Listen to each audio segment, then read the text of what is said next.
Welcome back to my channel. Sarasota Tim, the Lazarus of YouTube, has apparently risen from his deathbed experience with the vigor of a caffeinated squirrel, cranking out videos at a pace that would put even a well-oiled factory to shame. But in these recent videos, the mask has slipped, and beneath the happy-go-lucky facade lies a character more self-serving than a buffet at a narcissist convention. Let's dig in. In the first example, a viewer dared to challenge Tim's advice about retiring at 62 and working a side hustle until you drop. Tim's dismissive response, characterizing concerns about aging and financial security as frivolous worries, really shows his depth of empathy. Spoiler alert, it's about as deep as a puddle after a drizzle. Let's get this straight, Tim. Aging, health, and financial security aren't imaginary problems. They're not boogeymen hiding under the bed. They're cold, hard realities. But sure, why bother planning for the future when we can all just worry about today, right?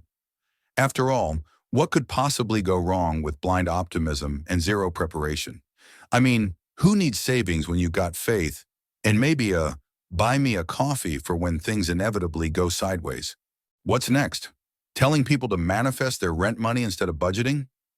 Faith is important, yes, but last time I checked, it doesn't pay the bills or cover medical expenses when you're 75 and can't side hustle your way out of arthritis.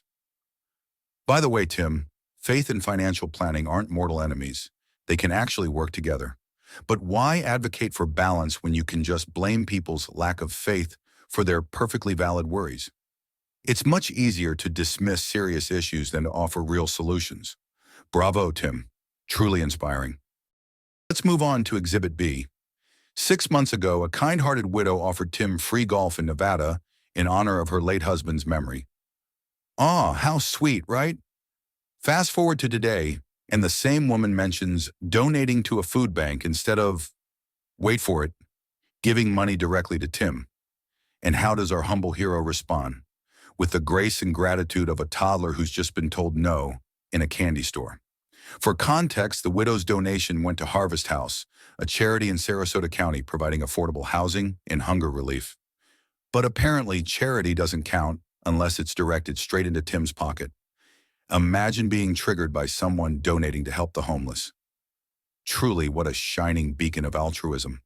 I guess blessings don't count unless they come gift-wrapped for Tim. Oh, and let's not forget the pièce de résistance. Tim deleted these comments. Because what's a little public scrutiny when you can just sweep it under the rug? Nothing screams accountability like hitting the delete button faster than a kid clearing their browser history. So in conclusion, these two examples showcase Sarasota Tim's true character in all its glory. 1. Self-serving behavior. Generosity is great, but only when it benefits Tim. Dismissiveness of serious concerns. Who cares about financial security and aging? Not Tim. 2. Lack of accountability. Deleting comments? Classic move from the How to Avoid Responsibility playbook. Tim, you've really outdone yourself. You've managed to turn goodwill into a pity party for yourself and dismiss legitimate concerns with the finesse of a wrecking ball. If there were an Olympic event for self-absorption, you'd be taking home the gold every time. So here's a suggestion, Tim. Maybe instead of deleting comments, take a moment to reflect on why they exist in the first place. It might do wonders for that tarnished credibility of yours, or, just keep pretending the problem isn't you. That seems to be working so well for your public image.